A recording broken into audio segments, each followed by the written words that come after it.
That order of operations and setup is so critical because super couch is so often done incorrectly by way of what's happening with this back knee.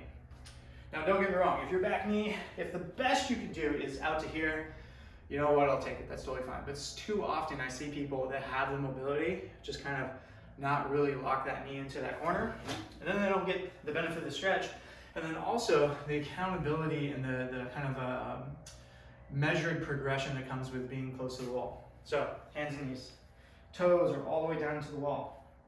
Pick a knee, drive that knee all the way, all the way, all the way, as far as it'll go back into the crack of the wall.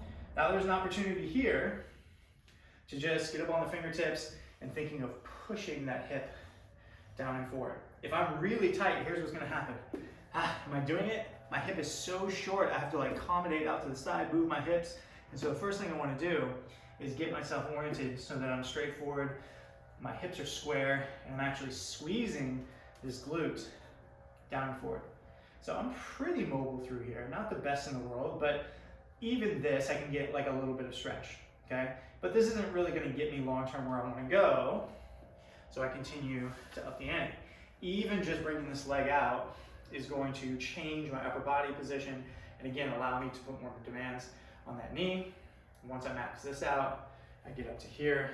You can use something for support, which I typically like to do, but I wanna show this in a way where no equipment is needed besides the wall. And then eventually, you can see I'm still kind of on my journey here. Eventually, I want to get myself all the way back to the wall. Maybe if I was a little more loose and open, I could get a couple more inches.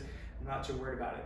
I'm using this leg to push myself back. I'm using this hip to squeeze down and forward. What I don't want to do is just arch back with my head, and then that ends up just being kind of like this low back type of thing.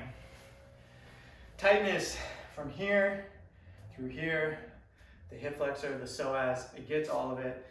If you do it into the wall just like that each and every time, you have a measured, progressed way to go about doing this, and slowly but surely, you will open things up. You'd be amazed to find how badly I started in this stretch. And it's taken 5 years, but slowly but surely, I've gotten a little bit better, and my hips generally have retained all of that just by including this in my workouts here and there.